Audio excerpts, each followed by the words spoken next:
Is it really possible for a tiny tweak to your morning coffee routine to ignite your metabolism and put your body into full fat-burning mode for the rest of the day? Check out the link in the video description now and transform your morning coffee into a metabolism-boosting super drink.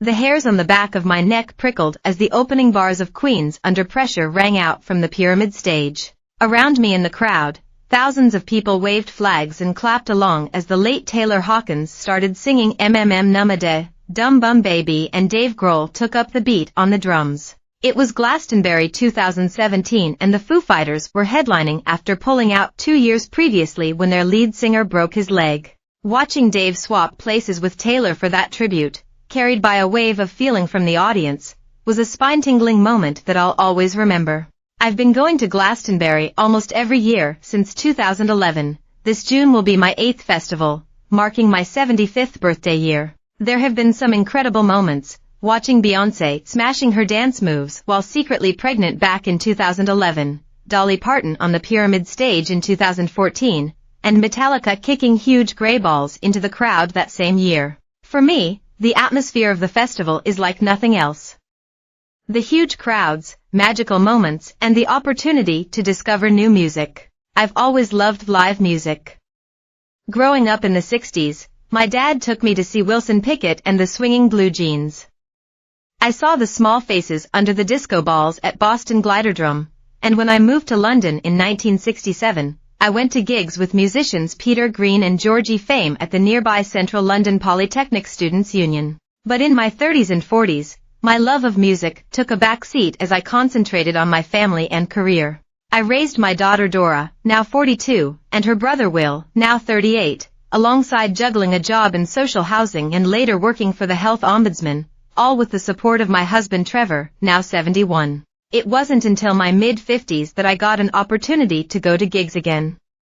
Will, then a teenager, introduced me to rock and indie music, including bands like Radiohead and Block Party. I was working in central London, so I started looking at the What's On section of the Evening Standard and taking myself to gigs after work. Often I went alone because at the time Trevor was working abroad.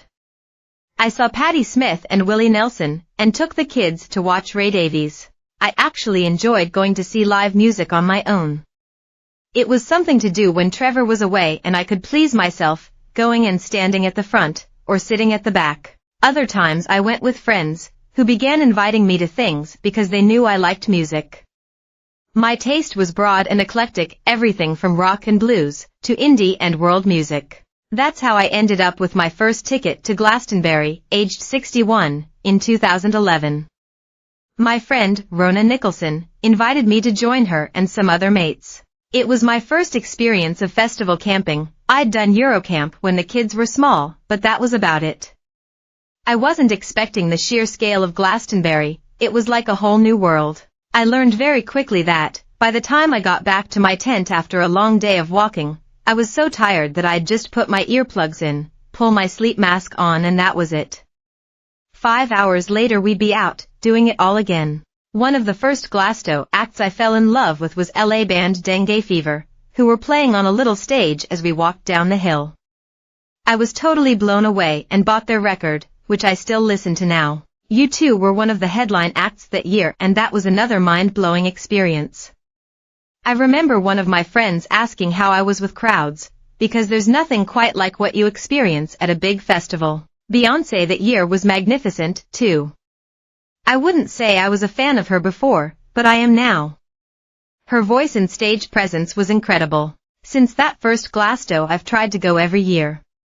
There was one year we sadly couldn't get tickets, a couple of fallow years when the festival wasn't held, and of course a break for COVID.